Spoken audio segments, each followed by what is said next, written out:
Well, wonderful. So moving from 100% renewables in procurement and supply chains and companies, we're now moving to thinking about, with 100% renewables, can Europe's grid keep the lights on? And I am joined by Olivier, who is a senior manager of corporate strategy at RWE AG, Craig, a partner at the World Fund and energy advisor at the European Commission, Ismini, the head of Energy Networks Division at European Investment Bank, and Ken, regional lead, energy transition and decarbonization technologies at GTT. Ken, let's start with you. When we look at where Europe is now, and obviously Europe is complex in that there's so many different countries that have different grid makeups, where are we in driving a renewable grid? Very good question. Thank you. Just like the other speakers, just to set the scene, maybe before answering that, I can just mention about GTT, what we do. GTT is the technology provider for LNG containment systems to transport LNG, liquefied natural gas, via marine vessels, also to store onshore. I'll come back to LNG, but coming back to your question about the grid, especially in Europe, I mean, grids are very important. If we think about power generation, about the heart of the body, grids are like the veins, and I think in Europe we see a lot of good alignment between the policies and also the actual investments and the financings that are backing these up.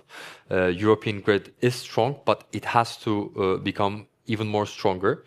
And I'm not only speaking about the quantity of transmission lines, high voltage transmission lines that carry electricity from point A to B, but also the how strong this grid in terms of the inclusion of AI, forecasting, and also smart grids, meshed grids for offshore wind, so that they can be connected to each other. So this connectivity, this alignment is very important in order to manage a more renewable-based generation in Europe. And this is what we need, because the end game is, I mean, the destination is renewables, right? 100% renewables, hopefully in the future, so that we can decarbonize. But going there, we need other solutions as well to bridge the gap, to transfer us over there, and to have like a healthy mix of renewables. Most people forget about, for example, when we speak about solar and wind, we forget about hydroelectricity, which is very important, the cheapest source of renewables. So we need to have a nice blend, include nuclear as well, and also use the force of LNG as well in our case, so that we can ensure that there won't be any problems in terms of intermittency when there is no sun, or when the wind is not blowing. Of course, we have battery storage management systems, which we have to invest in. But today and in the foreseeable, very close future, I don't think that it is at scale, and in terms of financial efficiency, it is not where we want. So yeah, to wrap it up, I guess what we need is a good blend, and also rely on transition technologies as well. Craig, when you look across Europe, where are you seeing real successes in driving transition in the grid? Are there countries that are standing out to you? And the question is whether you discuss it as the grid or as renewables in general, right? In terms of, if you're looking at it in terms of the grid, the countries that are kind of pushing forward on legislation, I think that is going to allow the grid to decarbonize more than it is currently. Places like Spain, which are in effect reducing costs for locally produced and consumed energy. Mm-hmm. It's an interesting point. You don't actually need to change much of the infrastructure, but the way the mechanisms work, the pricing mechanisms work, is going to drive at least local production and consumption without putting additional stresses on the grid. So I like the Spanish model. There's still quite a lot of kinks to work out of that, but at least it's moving in the right direction. If we include the UK as part of Europe, that's a debate. We'll let the audience decide to include the UK. I will for this conversation. There again, in terms of the models that have been created around allowing the grid to create local markets for supply and demand, for flexibility, for driving grid constraints, I really like. Even here in the Netherlands, there's some interesting innovations on there that are being driven by the DSOs. But even there, the legislation is actually causing them problems, not benefits. So there is definitely areas where things are allowing for more renewables on the grid than might be expected with the current constraints.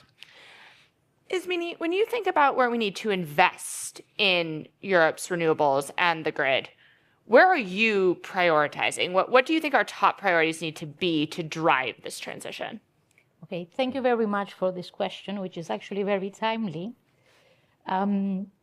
First of all, a bit of context. I am from the European Investment Bank. I come from the technical department of the bank, and I'm in the part of that department that deals with energy networks, including electricity grids and storage, and hydropower and pump storage, whatever is you can imagine in the whole ecosystem.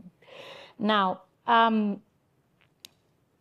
in terms of our priorities, it is a very timely question because as of today is the 6th, as of the 3rd of October, we published our renewed priorities in the form of the energy sector orientation for the EIB, which is our compass for our investments going forward. And this is part of the Climate Bank roadmap, which it was launched in 2020 and covered 2021 to 2025, but now we come back with the roadmap for 2026 to 2030. And this is, let's say, these two documents are, connected. The Climate Bank roadmap is the umbrella document, and the energy sector orientation is part of it. Now, our priorities for the next 5 years can be summarized in let's say, in 3 overarching objectives, and each one of them has 4 priorities below them. So I will not go through the entire list. I will just say that you will see in there that what has become very prominent is competitiveness and affordability, is, of course, staying the course for the green transition and sustainability and low carbon energy. And in what we have not touched upon until now in these sessions, security and reliance of the grid and the system broadly. Olivier, obviously this transition is costly. The investment in technologies, the investment, the kind of change in infrastructure where it's necessary. How do you finance making this transition? I think it's a very good question. Today, I think a lot of the economies are pushing back a bit on sustainability goals, and on the political debates, it's the economics and the justification of that value is very important. One of the framework we use at RWE is we look at the typical CO2 abatement cost. So for different technologies that you can invest in, how much CO2 are you going to remain?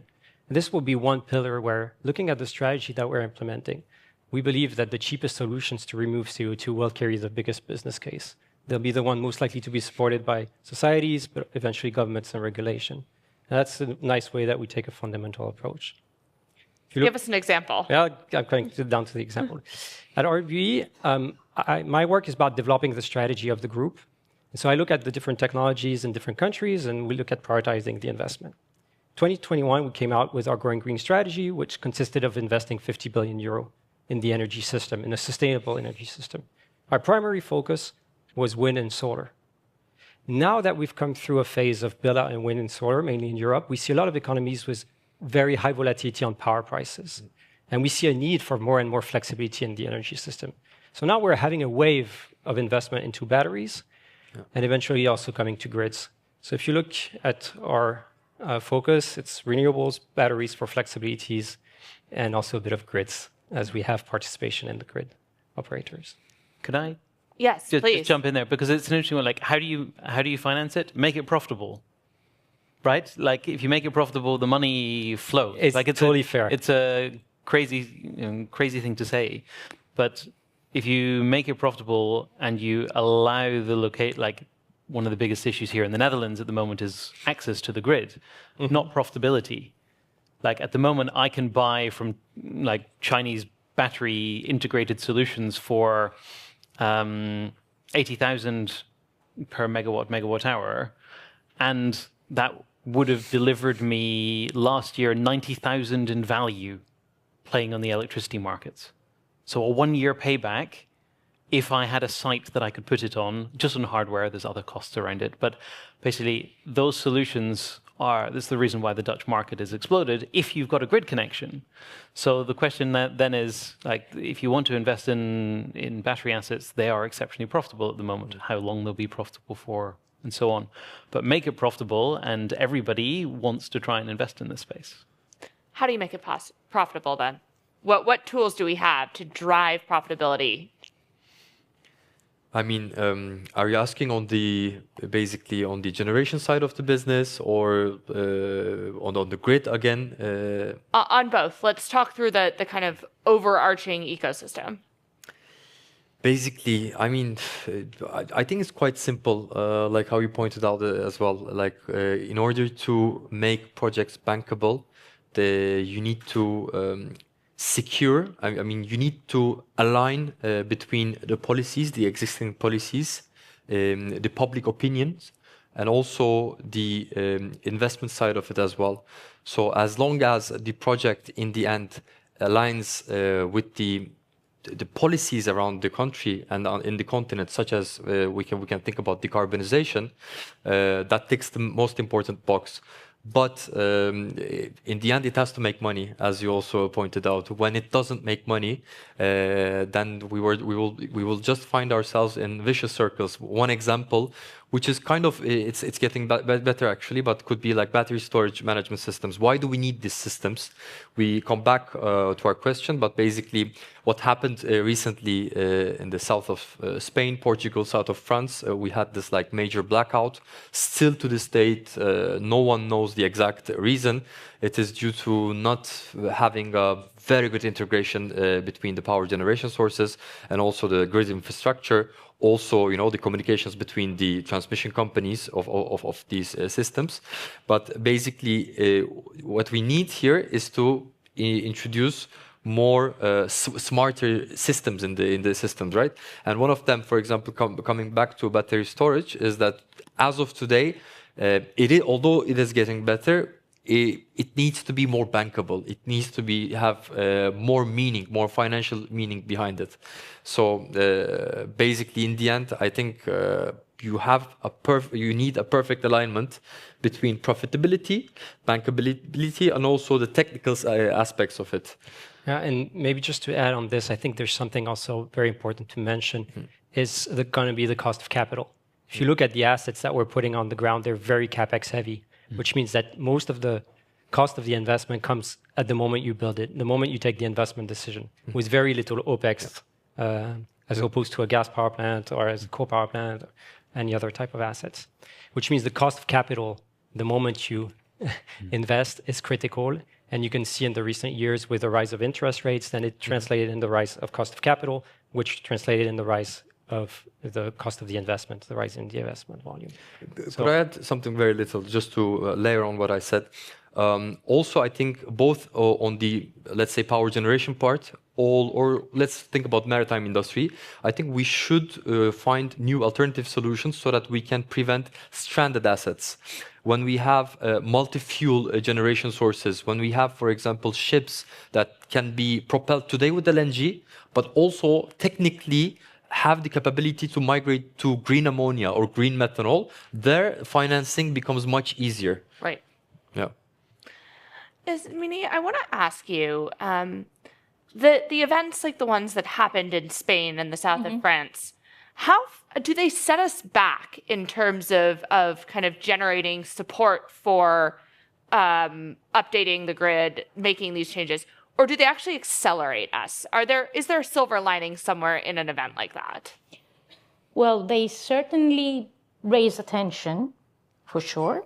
I remember there were a couple of weeks where they were making headlines. As the co-panelist mentioned, the jury is still out, so the investigation that followed the event has not. We have now a quite thorough and detailed sequence of events that we know what transpired, but we do not yet have a conclusion on how to use this, let's say, blackout as a lesson learned going forward. Now, independent of that,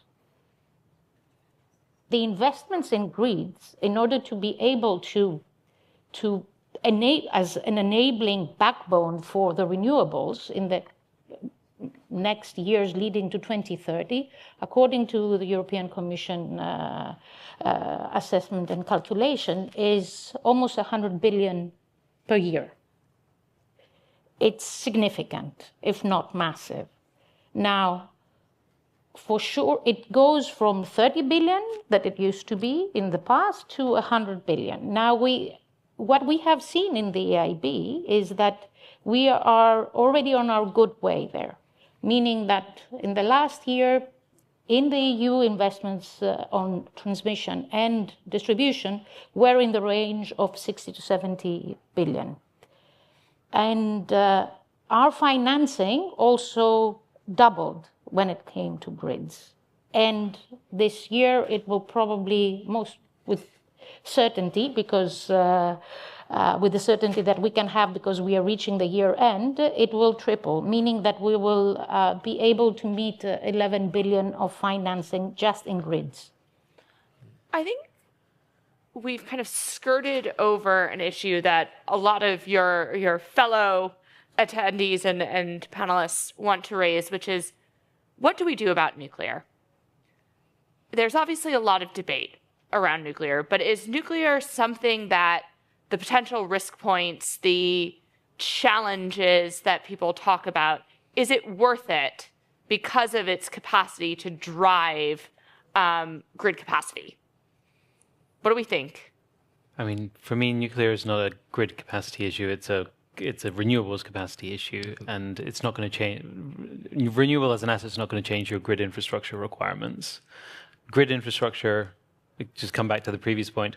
My biggest worry actually on the grid infrastructure side is who ultimately pays for it. Everybody pays for it. Mm-hmm. And then your biggest cost as an energy consumer ends up being the grid cost, not your renewable energy costs. If you have nuclear, actually that ends up being more of a problem because you have to transport nuclear. You can't build nuclear near where consumers are, typically near where consumers are. Whereas if you had distributed renewable assets, the cheapest assets, or the cheapest generation, is always the one that you can physically put next to you because the grid infrastructure costs are so high. Hence why, whether nuclear is positive or not, it's ultimately going to come down to a cost point. For me, local renewables and storage is always going to be cheaper than nuclear. And unless you find a way of being able to massively ramp up and ramp down nuclear capacity, because nuclear power plants, traditional ones, don't like being ramped up and ramped down. They want stable output capacity. It's not actually what the grid wants these days, right? So you're going to have a lot of flexibility. You're going to have that anyway. If nuclear can provide power at a decent price, great. If others do better, yeah, I'd prefer not. I mean, it's for me, it's a cost argument more than anything else. I agree with if I might add, before Olivier, I see that he was also going to say something, but I think we should also look at, and I agree predominantly with what you said, but I think we should look at nuclear like other things, case by case analysis. For example, when we do a quick comparison between France and Germany, in France, most of the generation, more than 70%, is nuclear. So the generation intensity is very high, carbon intensity is very low, and it's already built. So there is no reason in, deconstructing these nuclear power plants. You have to benefit them. In Germany, the public opinion was not very much aligned since years, so there are no nuclear plants. Maybe it would be good if it existed, but today, to invest in it, it's very difficult to get the permits and to get the financing because it's really cost intensive. over there, maybe SMRs, small modular reactors could be looked at, which still needs kind of development. But I think, as pointed out, like it's case by case analysis is more how do you say, sensible. Olivier. I think all good points. I think when you talk about nuclear, opposing them to renewables, there's something to be reminded of. Is like if you look at the energy system, which is way beyond the power and electricity we consume, you've got roughly 80% of fossil fuels of primary energy sources. And it's being debated that once we move to electricity system, it's much more efficient and so on. But keep in mind that the biggest lever for decarbonization will be the electrification of the demand and usage, electrification of heat, electrification of transport. And this is where, in that context, you can look at that extra demand and what are the solutions to come to. Today, contrary to the past, we have productifies, or we have a product. A solar panel, a wind turbine, a battery, they come out of a factory. And the nuclear industry is trying to do the same with SMR, but they're not there yet. And it's going to take some time. We'll talk about innovation, I think, but innovation in the power sector takes some time before it can scale, be proven, and be reliable. Because like the Iberian blackout, this is not something that we want to face. And so you have very strict regulation and measures to ensure security of supply. Let's talk about innovation, since we only have a few minutes left. Where do you see potential innovations right now that could be game changers looking forward? Where do we win in Europe? I mean, right now, it's been mentioned a bit, but the true game changer in the power system is going to be storage. It's going to be battery. If you look at it historically, the only storage of electricity we had was through pump hydro, and it was combined with nuclear to provide that flexibility. So this is why you see, like in France, lots of nuclear, and then in the Alps, some pump hydro. Now, adding this dimension where you can at least store during the day this surplus of renewables, it completely changed the dynamics of the power system, and that's a true game changer. And I'll leave other options for the rest. Any other options? I mean, for me, interestingly, I agree on the technical solution. Storage is the way that's going to ultimately fundamentally change how the energy system works. For me, actually, the game changer is not technological. It's business model. And it's business model enabled by local production and demand. So if you can create local energy markets for everything within a subnode of the energy system, you don't pay transmission costs. Then you have an incentive scheme for everyone locally to buy and produce when it's advantageous to do so. That, for me, is kind of the biggest next step because it optimizes the assets we already have. It doesn't cost us anything to do. Like there's no additional infrastructure cost to do that. That allows everyone to economically benefit, so it reduces the consumer cost. It increases the utilization of your localized assets, and then you create another market for a monetization of storage. So you make storage more efficient, the consumer gets lower costs, and you use your existing infrastructure better. For me, that is a win across the board that doesn't require anything other than a regulatory change, right? That for me is kind of how do you get to as close to 100% renewables as possible? That's the way. Ismini, what do you think will be a game changer? Well, for sure. I mean, storage is a game changer, and we need to become smarter about it. Storage needs to become smarter. There's a lot of ongoing innovation around it. I mean, hydro pump storage has been around for quite some time. It will continue to play a role, but if you think about the fact that we need to quadruple our capacity by 2040, that will not come from hydro pump storage. That will have to come from other solutions, and we're not there yet, and we need to build our capacity. We need to find new solutions when it comes to long-term storage, shorter-term storage, fast response, also solutions sometimes might help. One thing that we have not touched, and I would like to make a note through this panel, is that when we look at the success stories that exist today in countries, they come together with, let's say, when everything aligns, policy, long-term policy perspective, investment and financing availability, and investment decisions that go with it. plus public, not acceptance, participation. And I make this, I want to make this, let's say, point, because public participation, when it comes to demand management and demand response and efficiency, is very important, because there are two parts in the balance of electricity. You have the generation and you have the demand, and these two go hand in hand. And it's not just about increasing this, it is also about reducing this, which is also helping the consumer in the end reduce their cost. We reduce. Can I just Yes, one of course. comment back on that? Because if you get this right, I give the example in the UK. Octopus Energy went from a startup to the UK's largest energy company in 15 years by getting the consumer to participate and make them a lower cost of energy. They do have a great stuffed animal. My dog loves them. What do you think the game changer is? The game changer. You get the final word on this panel. Thank you. I mean, we tend to think of a game changer as something that hasn't been invented yet and that will like transform the industry. But I think it's more visible. I think we need to improve energy efficiency at every pillar of the subject of energy. And also, as a second pillar, the inclusion of AI to all parts of energy systems has colossal importance. I'll give you an example. For example, IEA, International Energy Agency, defines it as a moonshot regarding the grid upgrade, because as of today, until 2050, in order to decarbonize fully, we need 80 million kilometers of additional grid upgrades, refurbishment, and also installations. 80 million kilometers is the distance between Earth and Moon times 200. So is it more efficient to build new grids? Of course. But maybe it's also efficient to make them smarter, include AI. So I think on that space, we have a lot of margin of opportunity, and we have to focus on there as well.